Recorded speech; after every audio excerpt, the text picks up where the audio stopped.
Recently there was a trend going around where people were skipping the Skypiea arc. The reason being that apparently nothing important happens during it, as people rush to get to Water 7, but every time that happens a part of my soul dies because they've just robbed someone of experiencing one of the most thematically rich and emotionally devastating story arcs in the series. The Sky Island Saga is a 85 chapter journey which begins with the Jaya arc and explodes into the full Skypiea arc. This represents Oda at his creative peak during the early Grand Line, and this is where he first proved that he could juggle multiple timelines, craft a 400-year-old story that echoes into the present timeline, build an entire unique civilization with its own culture and technology, and tie it all together with the core themes that define One Piece. Skypiea is full of inherited will, the importance of truth and history, and the sound of a bell ringing across centuries, proving that some bonds transcend even death itself. Skypiea works on a level that's easy to miss on first read. The anime pacing didn't help too, as we had 52 episodes for what should have been maybe 35, and it made the whole story arc feel sluggish to weekly viewers. The arc follows right after Alabaster's political intrigue and right before Water 7's emotional devastation, so we get sandwiched between two fan favorites, and most critically, Skypiea's payoffs don't come immediately. You don't realize you're seeing early blueprints for Haki, you don't catch that these Shandians' struggle mirrors colonization stories that Oda will revisit, and you don't understand that Roger's message on the Poneglyph is setting up mysteries that won't pay off until Wano, 20 years later in publication. And then there's the ringing of the Bell of Shandora, which ties to liberation and connects directly to the character of Joy Boy. In this video, we'll deep dive into the Sky Island Saga. We'll talk about how Jaya establishes dreams versus cynicism through Bellamy's crushing defeat, how Skypiea's three-way war between Straw Hats, Shandians, and Enel's forces creates one of the most complicated battlefields in the series, and how Noland and Kalgara's friendship, told entirely in flashbacks, hits harder than most manga can achieve with their main characters. And most importantly, we'll talk about how this arc that everyone says you can skip contains some of the most critical setup for the endgame of One Piece. The Jaya arc is only 19 chapters, but it establishes everything that follows, and it does this through one of the most philosophically interesting antagonists in early One Piece.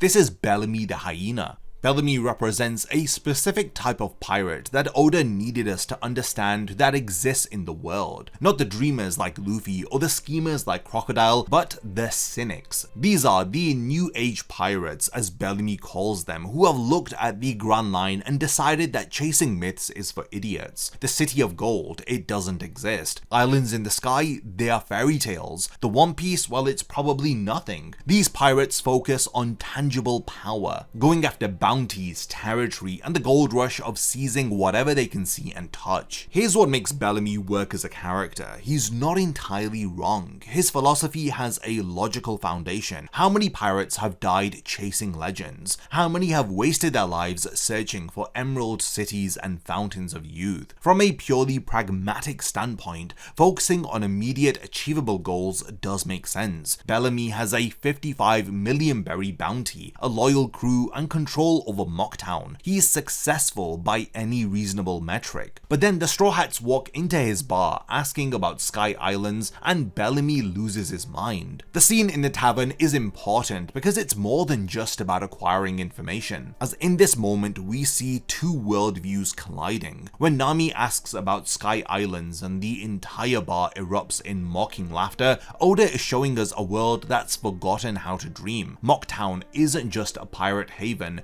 it's where ambition goes to rot. These are pirates who've settled, who've decided that the Grand Line's mysteries are too much trouble, who laugh at anyone still naive enough to believe. And what's even more fascinating is that Luffy doesn't fight back, and this parallels to Shanks in Romance Dawn. Oda subtly wants you to make this connection. When Higuma mocked Shanks in that opening chapter, Shanks laughed it off because Higuma wasn't worth the effort. When Bellamy beats the absolute hell out of of Luffy and Zoro, they don't retaliate because Bellamy's mockery doesn't threaten what they actually care about. You can't punch away someone's cynicism. You can't force someone to dream. But then Blackbeard appears, this mysterious figure who agrees with Luffy, a man's dream never dies. It's our first real introduction to Marshall D. Teach, and it's fascinatingly contradictory because we'll learn later what kind of person he really is. But in this moment, he represents validation. He is proof that even in Mocktown, the graveyard of ambition, there are still people who understand. Then we have Mont Blanc Cricket, who's chasing vindication. His ancestor Noland was executed as a liar, and that stain has followed the family for 400 years. Cricket's diving every day, destroying his body because he needs to prove that Noland told the truth. When Bellamy attacks Cricket's compound and steals his gold, that's when Luffy takes action. Bellamy can mock Luffy's dreams all he wants, that's just words, but attacking someone actively pursuing those dreams, well, that crosses a line. And when Luffy returns to Mocktown, when he calls out Bellamy, the entire philosophy comes full circle. He says, "I've got no business with someone who laughs at other people's dreams." As he delivers a single devastating punch, Bellamy's entire Spring fruit power, his 55 million bounty, and his new age philosophy, it means nothing against someone who actually believes. Bellamy was so busy being realistic that he forgot that the Grand Line doesn't operate on realism. The world of One Piece rewards the dreamers and it punishes the cynics, and Jaya is where that rule gets written in stone. Jaya does something else important. It sets up the impossible goal, because once the Straw Hats commit to reaching Sky Island, Oda has to deliver. He's built up this mythical location through Noland's story, through Cricket's obsession, and through the eternal pose pointing straight up. The knock-up stream sequence, riding a massive geyser through a storm while Blackbeard's crew tries to capture them, all of this is absolute cinema. As the Straw Hats shoot into the clouds, with the Going Merry soaring into the White Sea, we leave behind the cynicism of Mocktown and enter fantasy. Jaya's job was to make us doubt and to introduce skepticism, so that Skypia's confirmation could hit even harder. Dreams aren't just real in One Piece, they're tangible, achievable, and they are worth any risk.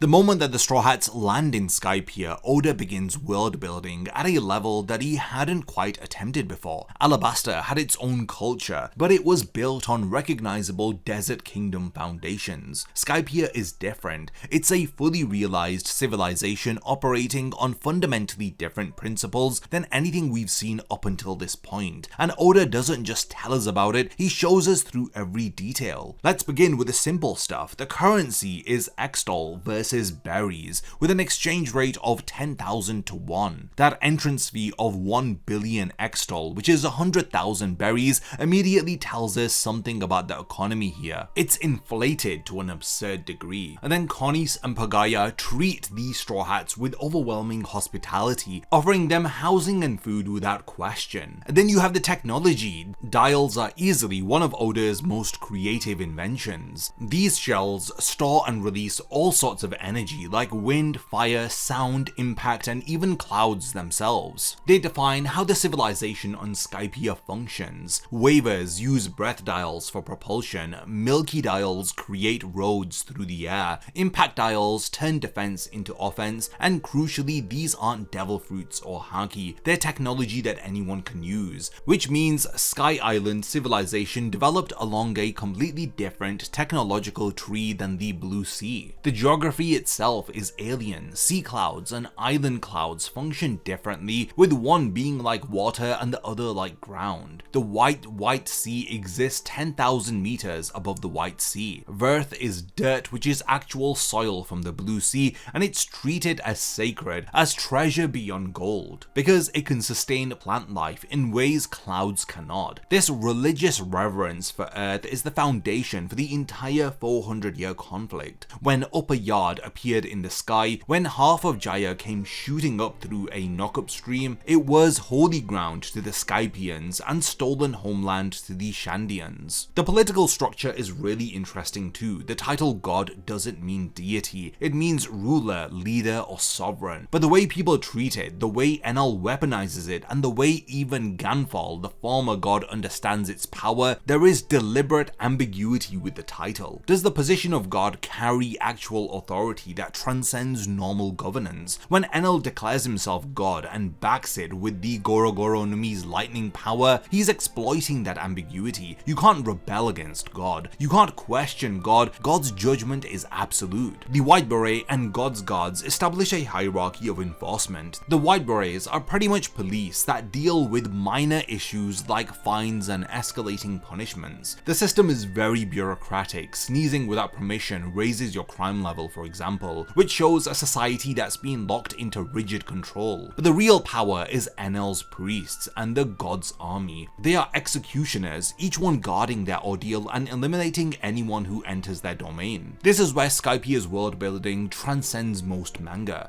Everything here connects. The dials are integral to combat, travel, and daily life. The cloud geography creates strategic depth for battles, with altitude and terrain mattering in ways that they haven't before. The cultural reverence for Earth isn't just backstory, it's the reason for the war. Oda built a civilization where every element reinforces the other, and Skypiea only works with all of these pieces in place. The main conflict of Skypiea is slightly complicated. It's Straw Hats versus Enel's forces versus Shandians, with Gunfall and the regular Skypians caught in the middle, and nobody's goals fully align. This refusal to make it a simple good versus evil battle is what elevates the arc beyond typical shonen storytelling. The Shandians are fighting for their homeland. 400 years ago, their island was blasted into the sky, and the Skypians immediately claimed it as holy ground and drove them off. Viper, Braham, Kamakiri, Genbo, Raki, they're all living in the shadow of that theft. The hidden cloud village, where they've been forced to hide, isn't their home. It's a refugee camp that's been around for centuries. Every single battle they fight, every scar Viper carries, every time they charge into Upper Yard knowing that they might die, it's all to reclaim Shandora, to light the fires of their ancestors' city, to ring the golden bell that proves that they still exist. Viper specifically carries this burden in a way that borders on self-destruction. He uses the reject dial, 10 times more powerful than an impact dial, but it damages the user with every activation. He's willing to burn his own body out if it means defeating Enel and returning Upper Yard to his people. Viper is literally desperate. The Shandians have been fighting for so long that they've forgotten how to do anything else.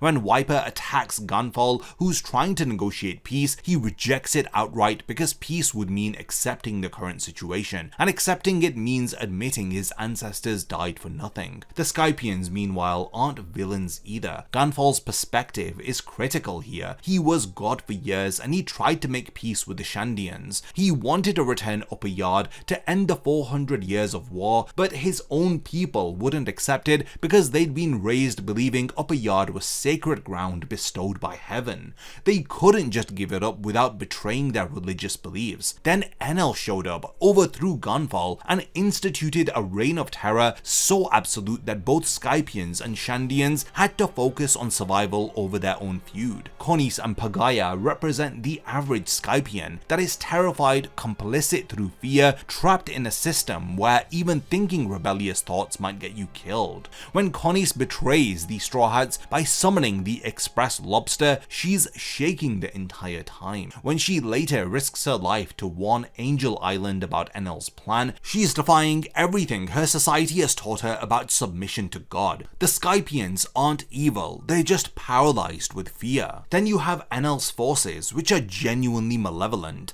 The priests Satori, Shura, Gendatsu, Ohon each run their ordeal as a hunting ground, killing Blue Sea dwellers and Shandians alike for sport. The divine soldiers, those 50 warriors who look like goats but fight like trained killers, they enforce Enel's will across Upper Yard, and Enel himself, he's not fighting for territory or resources, he's really just bored. He decided that people living in the sky is unnatural, so he's going to destroy Skypiea and fly to the fairy Earth, which is the moon as we learn later where he belongs. His survival game predicts only 5 people will be left standing out of 81 combatants. He doesn't need to participate because his mantra lets him sense everyone on the island. His lightning can strike anywhere, and his Goro no Mi makes him functionally invincible to anyone who doesn't have rubber properties or see Prism Stone. But he participates in the game because he wants to see who survives. He's a god playing with ants, and the fact that he's mostly right because his predictions only fail because of one person, which is Monkey D. Luffy which he wasn't counting for. It shows how thoroughly he understands the power dynamics that are at play on Sky Island. The Straw Hats enter this messy situation as the wild card. They're not here to fight for territory, they just want gold. And they're not here for religious reasons because they couldn't care less about Verth.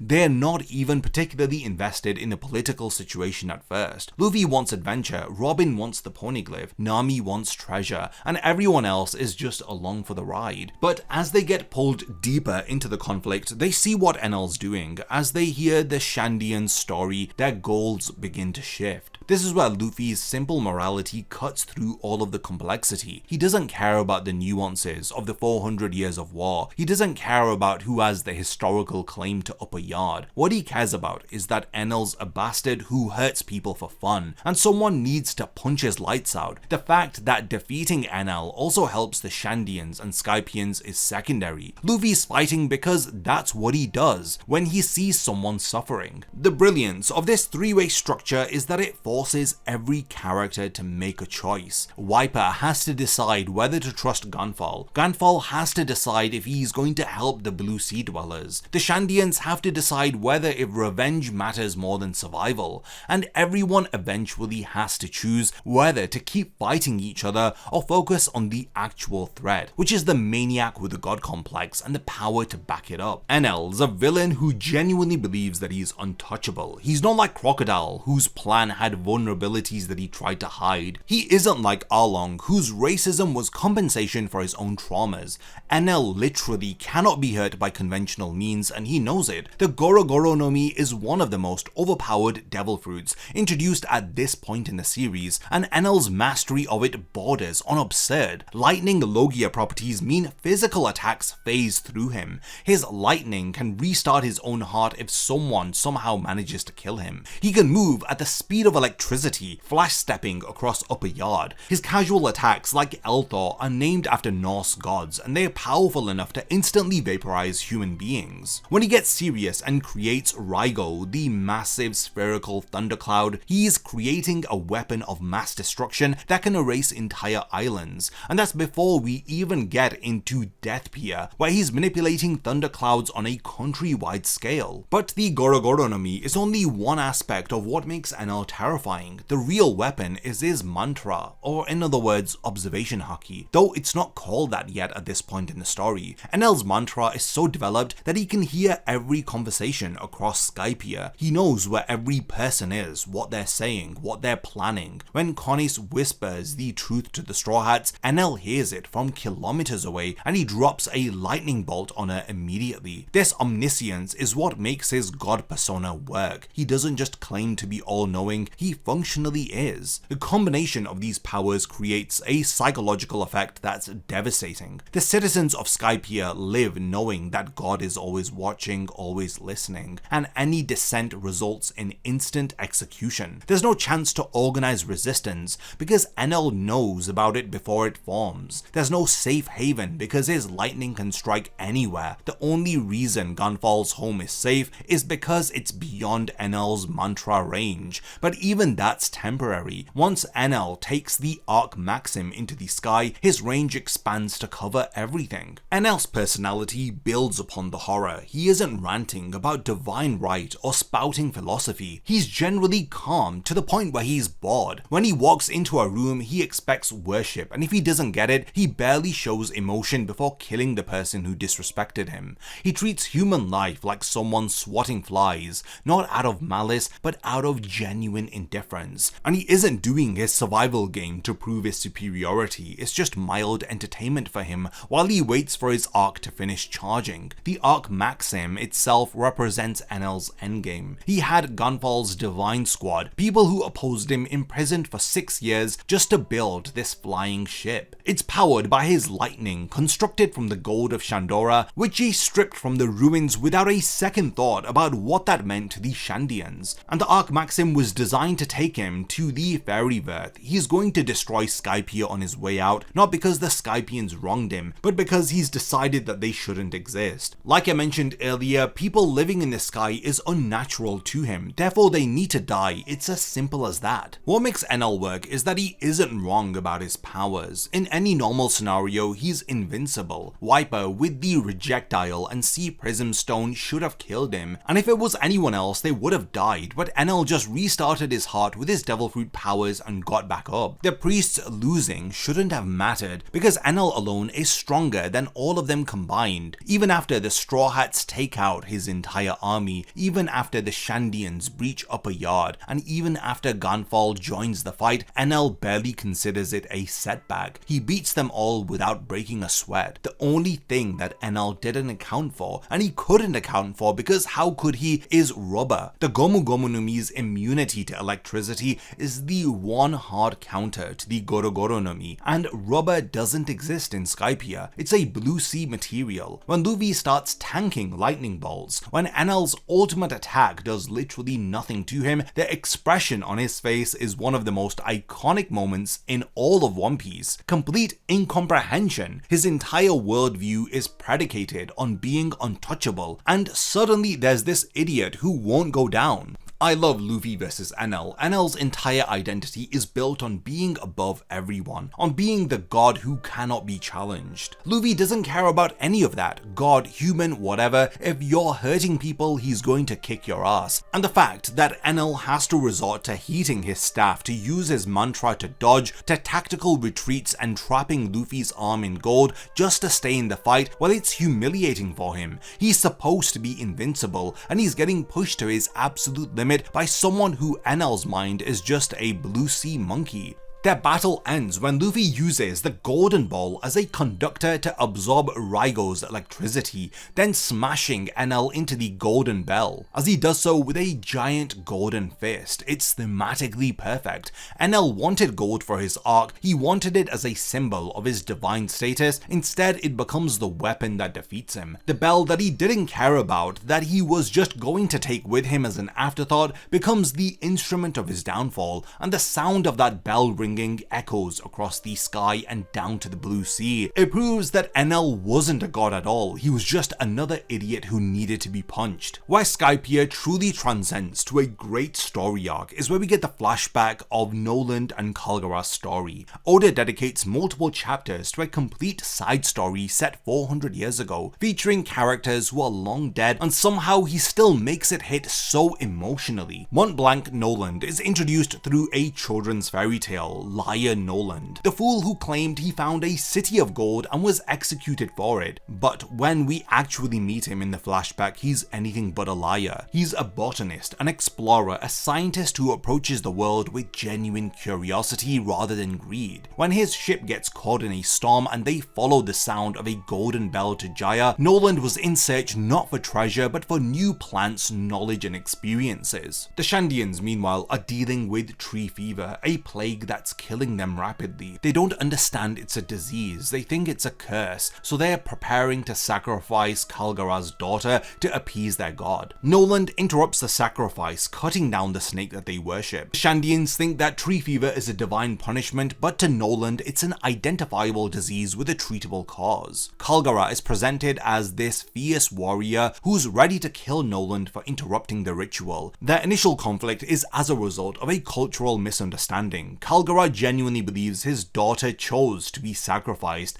and this is the honorable thing to do. But Noland's intervention is condemning the entire tribe. He stabs Noland while he is distracted. This is because his worldview is being challenged. His daughter's choice is being invalidated, and this foreigner is telling him everything he believes is wrong. But then Noland actually cures the disease. The trees with tree fever were the source. He cuts them down, develops a vaccine from the bark, and suddenly the people stop dying. Kalgara has to confront the fact that his god wasn't real, the sacrifice would have been meaningless, and this blue sea dweller just saved his people using knowledge Kalgara didn't even know existed. The realization that his beliefs were based on ignorance, that he almost killed his daughter for nothing, breaks something in him. The friendship that develops between Noland and Kalgara is one of the most beautiful in the series. They come from completely different worlds with different values, but they connect on a fundamental level. Noland teaches the Shandians about disease, botany, medicine. Kalgara shows Noland the Shandora, the Poneglyph, the golden bell. They hunt together, feast together, save each other's lives, and when Noland's crew is preparing to leave and Kalgara gifts him a massive amount of gold, Noland doesn't even care about the gold. He cares that his friend is giving him something meaningful.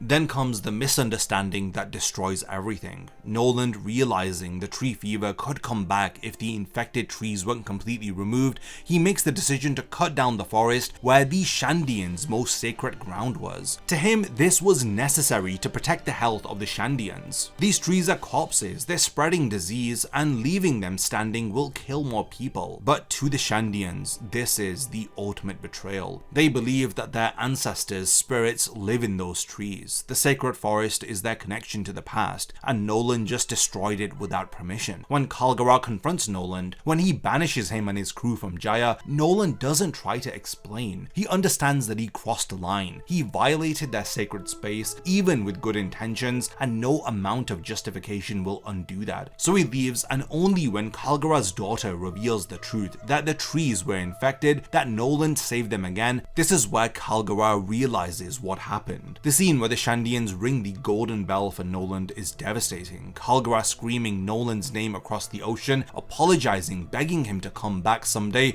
promising the bell will always ring to guide him home, and Noland hearing it from his ship crying because he understands what it means, but knowing that he can't return right away. That's the last time that they ever communicate, because the next time Noland returns, he brings with him the king, and half of Jaya appears to have disappeared. The knock-up stream blasted it into the sky, taking Shandora and the Shandians with it, and Noland has no way to know that. To everyone in the blue sea, it looks like he lied. The city of gold didn't exist. The bell is silent, and Noland is executed as a liar, screaming until his last breath that he told the truth, that the city was real, that maybe it sank beneath the ocean, but it did exist. Meanwhile, in Skypea, Kalgara is fighting the Skypians, who immediately tried to claim Upper Yard as holy ground. He's ringing the bell whenever he can, hoping Noland will hear it, not knowing Noland can't hear anything from 10,000 meters below. Kalgara dies in battle, and his last thoughts are about his friend from the blue sea. 400 years pass and the bell stops ringing, and both men's final wishes to see each other again never come true. This is why the ending of Skypea hits so hard. When Luffy rings that bell, when the sound echoes across the sky and down to the blue sea, where Mont Blanc Cricket hears it and he sees Luffy's shadow on the clouds, it's the completion of a promise that was made 400 years ago. And if you connect the dots and you look at the silhouette of Luffy's shadow in the clouds, it looks remarkably similar to the sun god Nika, a legendary warrior from the past who we learn about hundreds of chapters after Skypea. The bell ringing is proof that Noland told the truth.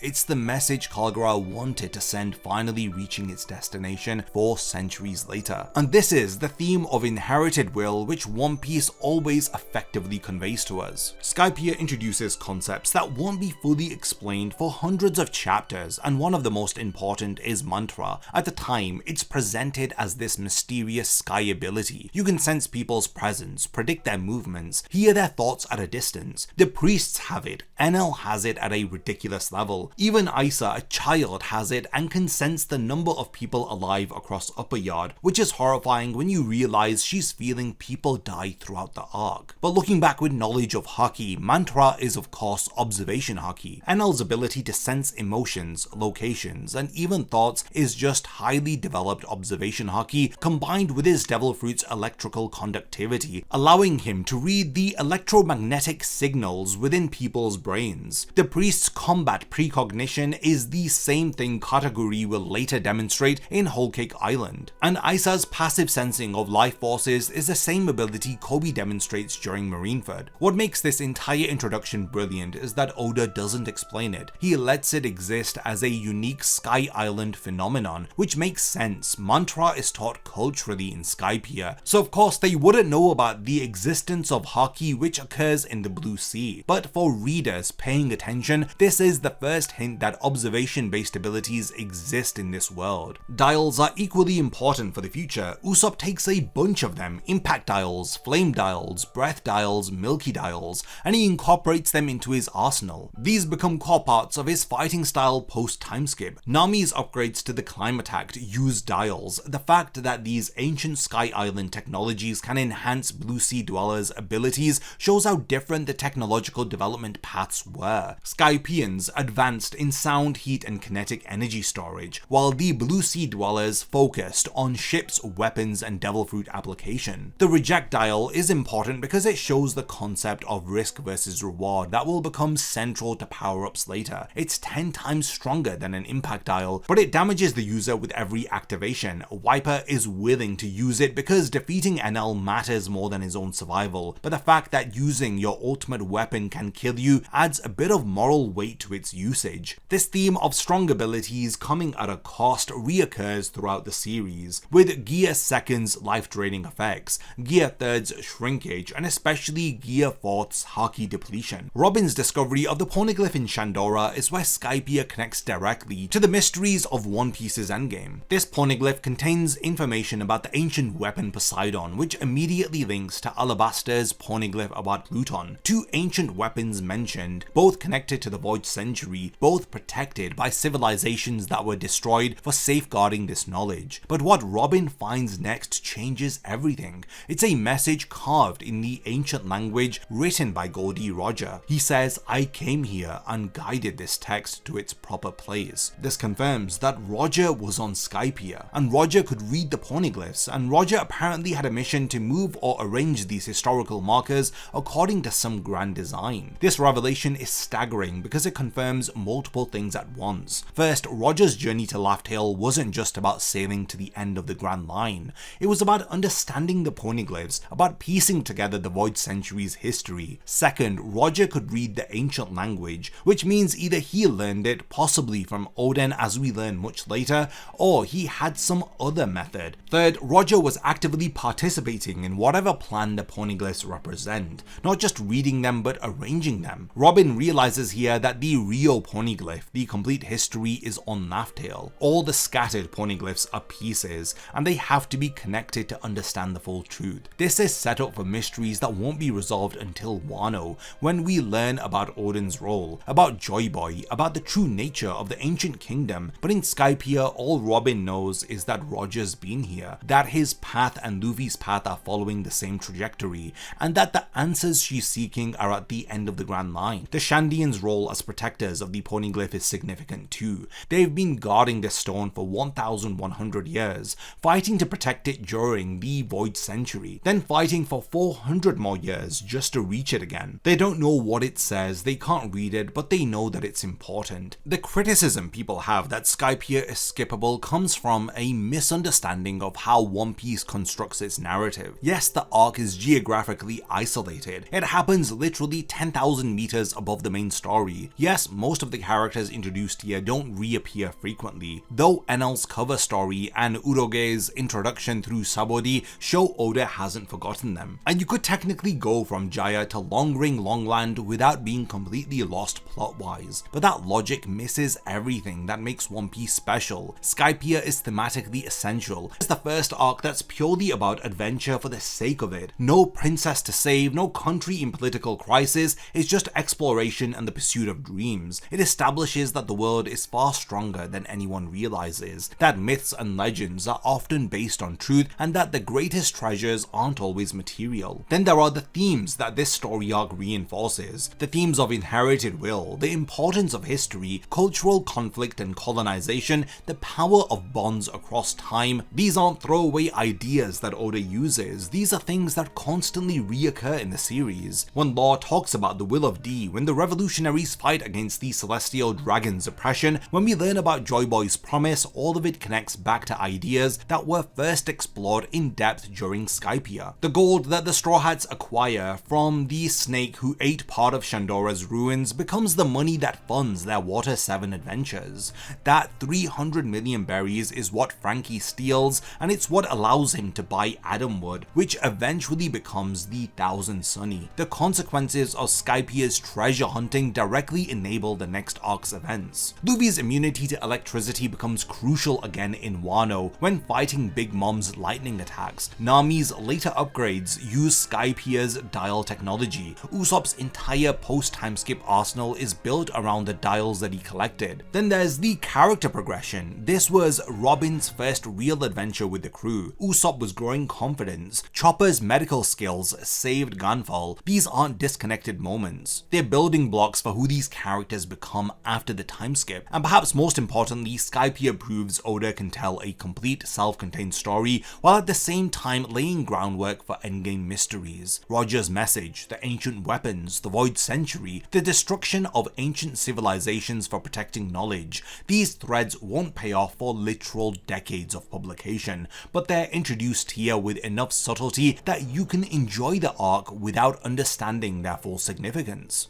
The golden bell ringing at Skypia's climax is an emotional culmination of everything that the arc was building towards. The sound represents Kalgara's final wish to guide Noland home. Noland's vindication after 400 years of being called a liar. Cricket's entire life's purpose validated in an instant. The Shandians reclaiming their history and pride. The Skypians and Shandians finding peace after centuries of war. Luffy's shadow proving that dreams, no matter how impossible, can be real. When Cricket hears the bell from Jaya and he sees the massive shadow on the clouds, he realizes it's Luffy. His ancestor wasn't a liar, the city of gold existed, and these random pirates he helped reach the Knockup Stream actually made it to Sky Island and rang the bell that Noland promised would always guide him home. 400 years late, but the promise was kept. Skypiea is the first arc that fully embraces this theme of inherited will, and it's executed with such emotional precision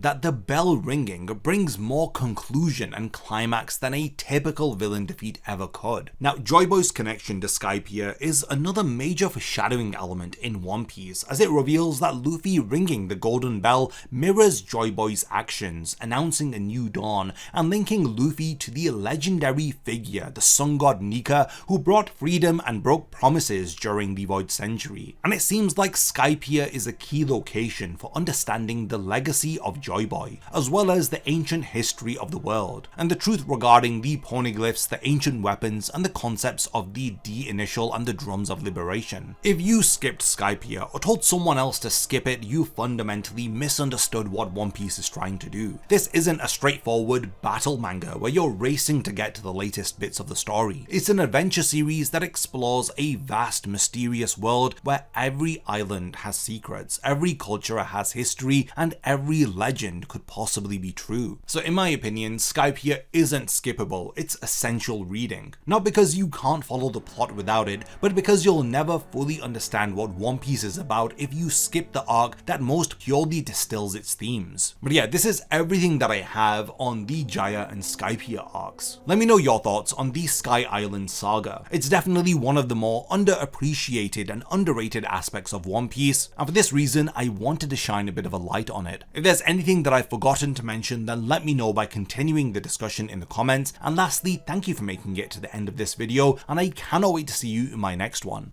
A massive thank you goes out to all of my amazing Patreon supporters for helping to make this video possible. If you also want to support the channel and see your name in the end of my videos, then check out my Patreon, which has loads of perks like early video access and so much more. Thank you for sticking around till the end of the video, and whatever you contribute will mean a lot to me.